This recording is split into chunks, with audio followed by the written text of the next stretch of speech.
Hey folks, how's it going? It's Mr. Murray coming to you with a breakdown of the Course 1 Honors Statistics Quiz and for Cohort C2, Period C, Cohort 2.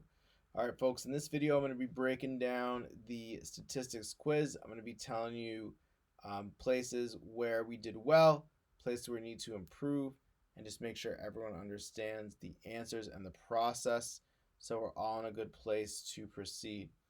I have gotten a lot of questions in terms of, can I make this up? Can I redo it? Can I not? So what I'm going to say is, what I want you folks to do is I want you to please understand the ideas and please watch this video so you can get an understanding of where you did well and where you need to improve, right? With the understanding that eventually we'll take it again, not this again, but we'll take another stab at it in some form of test or quiz, right? It will come up, and with the understanding that you gain, you do better. You show your mastery, you boost your grade, and you earn that boost that I know you very well deserve. Okay. All right. So jumping on into it, what percent of respondents like McDonald's and our students? So here we go. 47 people like McDonald's and our students, and we surveyed 196 total people. All right. So I got 47 out of 196. And that's about, it's about 24%. It's like 23.97. So we're going to say 24%. Okay. So this is called a joint relative frequency. And one of the things we're still struggling with is the difference between joint and conditional. So what I've been saying is, remember, if you're not dividing by just some people instead of everyone, right, that's when you're conditional. So if you're dividing by everyone, it's not conditional. Because here we go. Here's the next one. What percent of respondents prefer Taco Bell given that they are parents? So here I'm only asking about parents. So these are not parents, they're students and teachers. These are principals, they're not parents. Here's the parents. Okay? So, what does that mean? That means, for these guys, is that we're now only doing it out of 25. Those are the parents.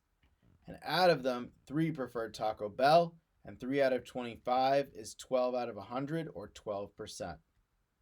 Okay, this is a conditional relative frequency because the condition to be counted is you have to be a parent in this case.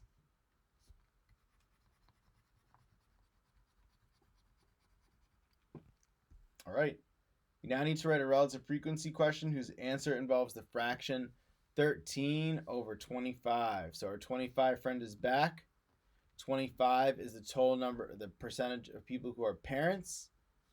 So we could say, what percent of people like McDonald's given that they are parents? Okay. So the answer would be 13 over 25.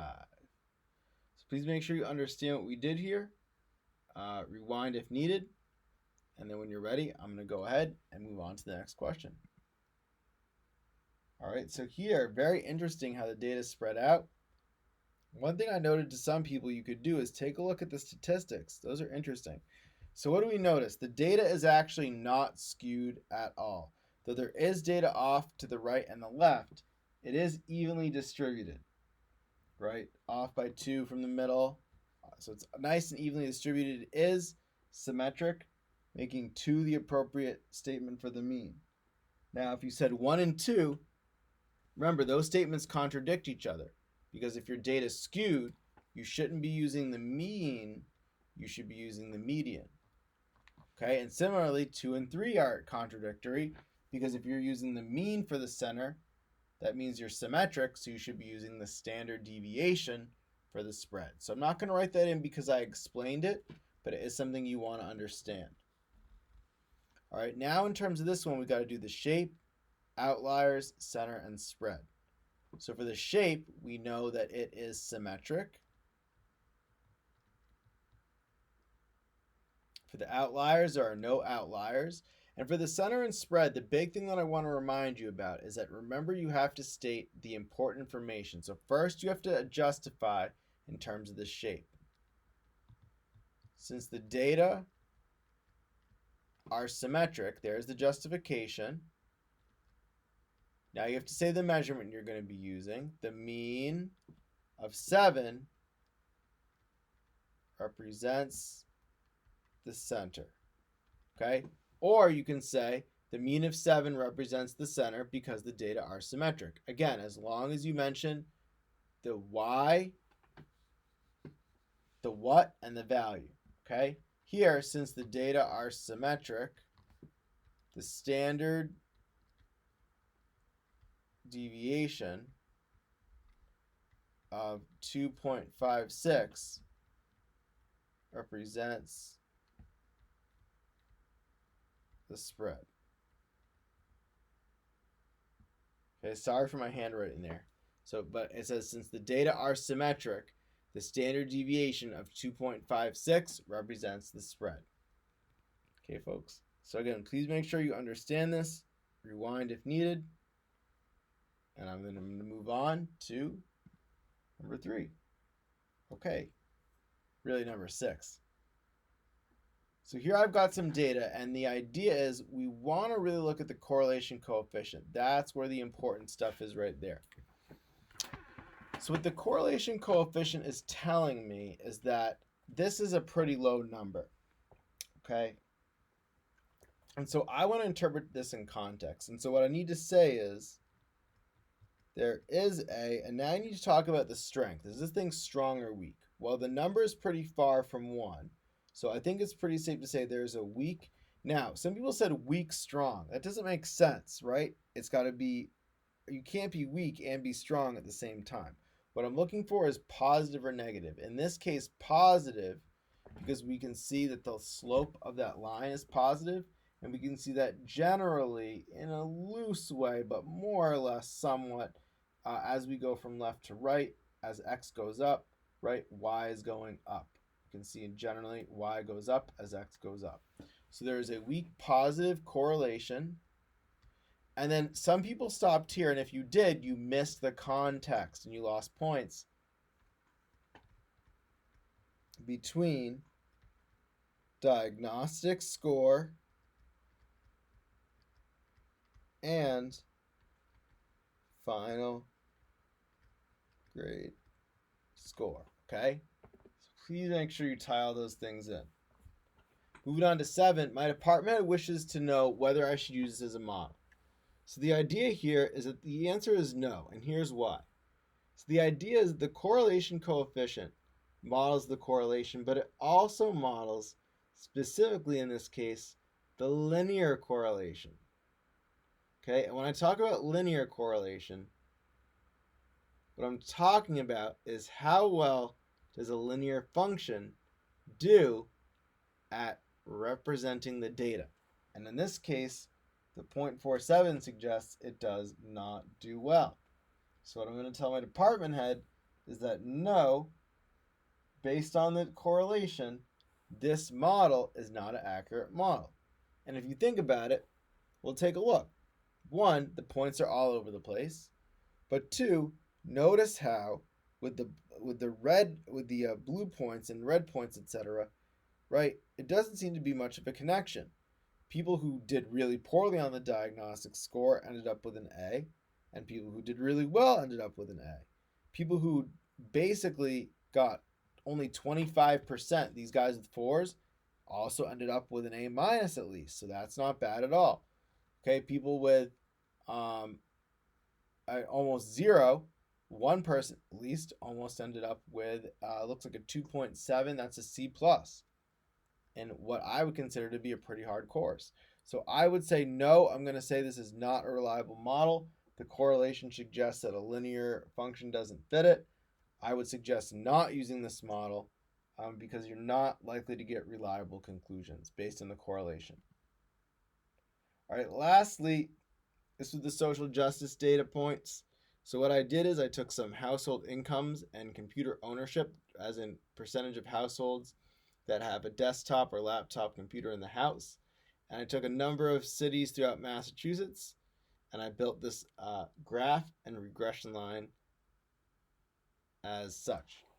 Okay. So again, we need to talk type and strength. So same setup. There is now is it strong or weak? I would say fairly strong, again, because the R value is close to 1. Now, a lot of people said negative, but remember, if the Y values are going up from left to right, right? If you see that the slope of the trend line is positive, and in general, the Y values are increasing from left to right, then you need to say positive. A lot of people said negative. So there's a fairly strong positive correlation. Let's not forget the context between, I'm going to say MHI, median household income, and percentage of households with a desktop or laptop computer. Okay, and then my last part is to predict the households when the income is 175,000. So the idea is you have this regression line, and what the regression line lets you do, 62.479, what it lets you do is it lets you make predictions based on certain values. So for example, if I know that the household income is 175K, I can plug that in and I can see what kind of income I get or what kind of computer's percentage I get. And what I end up getting is approximately 97.48%. So if I'm in this district, almost every single, out of every 100 people, or out of every 100 houses, only 2 don't have computers in them. And you should compare that against your peers from cohort 1 with the income of 50K. This is considered an interpolation. And why it's an interpolation is because the X value lies between the lowest and highest X values that were used to create the model.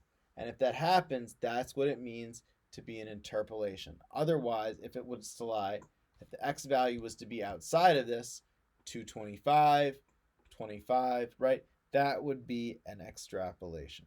All right, folks, so hopefully this video helped you gain a better sense of what you need to do with respect to this quiz.